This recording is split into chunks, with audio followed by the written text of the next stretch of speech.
ভারত থেকে নেমে আসা পাহাড়ি ঢল এবং টানা কয়েকদিনের ভারী বৃষ্টিপাতের প্রভাবে সুনামগঞ্জে বন্যা পরিস্থিতি আরও অবনতি ঘটেছে। জেলার সুরমা নদীসহ বিভিন্ন নদ নদী ও হাওরের পানি দ্রুত বৃদ্ধি পাচ্ছে। ভারী বৃষ্টির পূর্বাভাস থাকায় স্বল্প মেয়াদে বন্যা পরিস্থিতির আশঙ্কা করছে পানি উন্নয়ন বোর্ড পাউবো।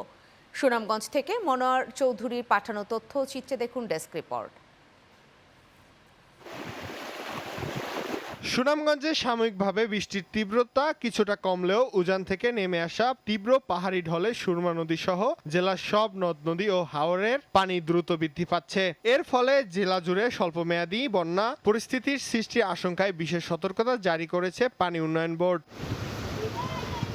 জেলা পানি উন্নয়ন বোর্ডের তথ্য অনুযায়ী সুরমা নদীর পানি সুনামগঞ্জ শহরের ১৬ পয়েন্টে ২৪ ঘন্টায় ১০ সেন্টিমিটার বৃদ্ধি পেয়েছে। তবে পানি বিপদসীমার ৪০ সেন্টিমিটার নিচ দিয়ে প্রবাহিত হচ্ছে।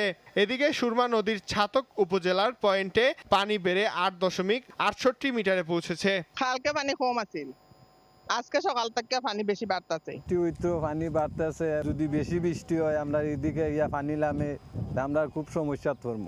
জেলায় প্রতিদিনই নদীর পানি বাড়তে থাকায় নিম্ন অঞ্চলে বাসিন্দাদের মধ্যে উদ্বেগ তৈরি হচ্ছে।